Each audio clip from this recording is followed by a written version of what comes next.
If you're wondering how much gear it takes to shoot a film, we started off with 4 cameras and 8 pieces of baggage. Terry! Terry!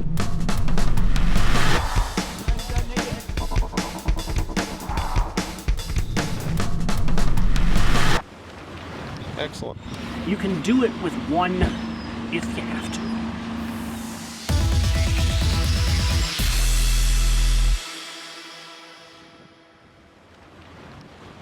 Everyone asks me, how can blind people sail? I just say I don't know, but they're bloody good at it.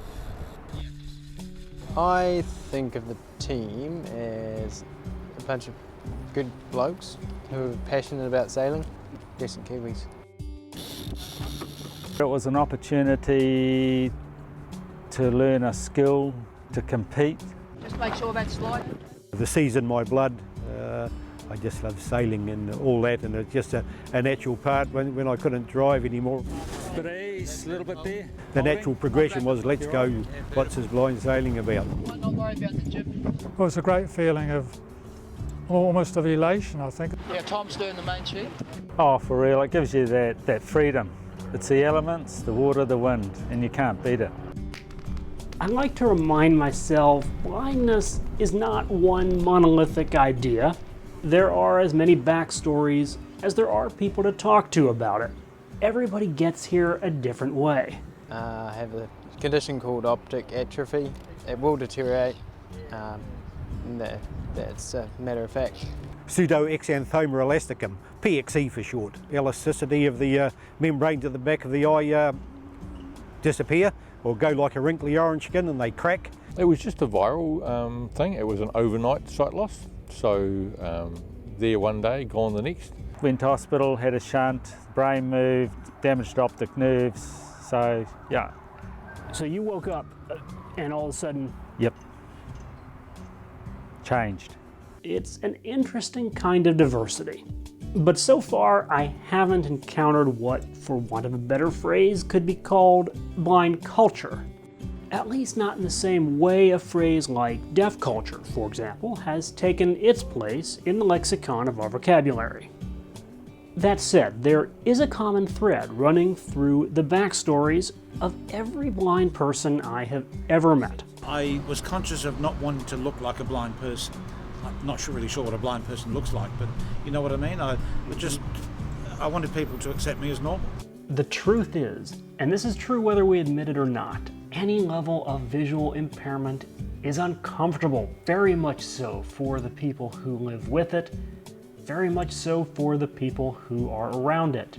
Uncomfortable situations happen. For me, the social interaction, entering conversations that didn't concern me because of eye contact, that type of thing. Crossing the street. Buses. I hate catching buses because I can't read the signs on them. And so I'll miss a bus if I don't pull them over and because I can't see the sign. You find a way, there's always a way. And those stories are pretty unique too. One of those things that sold it was actually mowing the lawns, which is something I used to do every weekend. I thought, well, how am I going to do this now? And I actually found a way using just patterned mowing that, and turning the mower always 180 degrees at the end and making sure that was accurate to actually mow the lawns and I didn't miss anything. So that from that point on, there's a way to do everything. But there is also the not so insignificant matter of low expectations. They sort of say, well, how do you get by? What do you do? How can I help? Quite often, and it's I just says, if I need a hand, I'll ask. Just let me do what I can. If you see I'm going to fall off something, yeah, fair enough, say something. Otherwise, if I need a hand, I'll ask. Otherwise, I'm pretty capable. The blind person is perfectly capable of doing what they're doing, for even just walking across the street. If you're out there with a cane, chances are you know how to use it and you are safe. If you're catching a tone of defensiveness or frustration or even anger and you find yourself saying, hey, people are just trying to help. Yes, that is true. But that helpfulness, while often coming from a very good and admirable place, it can also be a sign of what has sometimes been called the tyranny of low expectations. So let's talk about blind sailing.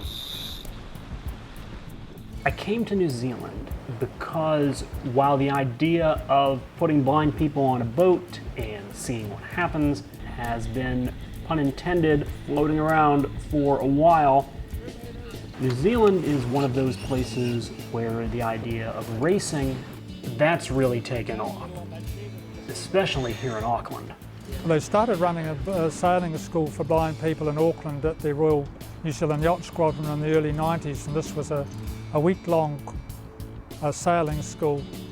So that was my introduction to that with a number of other blind people.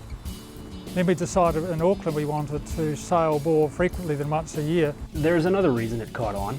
Sailing is a sport that vision impaired people are very, very good at. Who knew?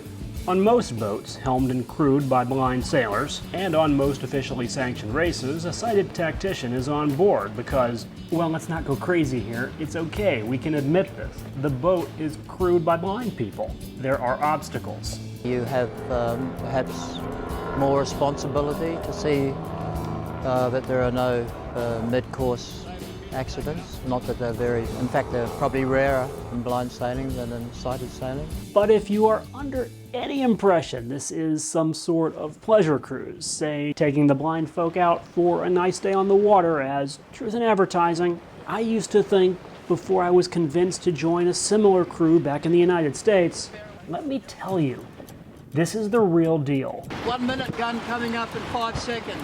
With a real crew of real sailors with real abilities who are very good and very competitive. 20. Okay, we're racing, guys. Trim on both sails. I'm a main sheet trimmer. Head sail trimming. Raising and lowering jibs, spinnakers when the spinnaker raises, any other job, and sometimes you have to sort of think to yourself, well, what are the things that need to doing, because nobody's going to sit there and tell you.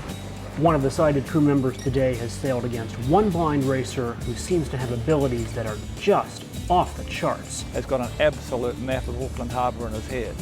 He knows exactly where you are. If you're sailing a bit high or a bit low, you get told. Round we go, on the wind. Here we go. I usually tell people the whole other senses taking over thing, it's a myth. You do learn to pay better attention, but it's not automatic. I may have to rethink that. They will feel the wind, the direction of the wind, by the way it's hitting their head, or you'll see, quite often you'll see them turning their head not to see, but to feel that direction of the wind or increase in pressure. I love the skill that it takes to read these signs. A good helmsperson will say, I feel a lift coming or a knock.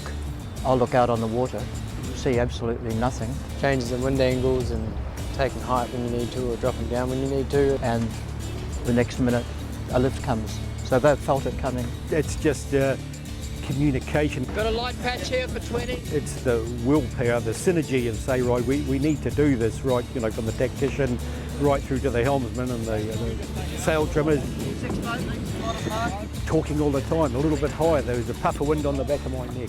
You can feel the move in the boat, you know. The senses are just all heightened. You're straining to listen, straining to feel that there's a shift over there, the shift coming, you can feel it. The boat's not going right, and you're talking to each other and saying, what can we do better? Something's not right here. Try a little bit down, sail on, sail off, track up, track down, ease this. You just keep trying, you know, the boat's not going fast, we need to go faster. It's a pleasure, and it's all part of sailing. It is the sailing that I love.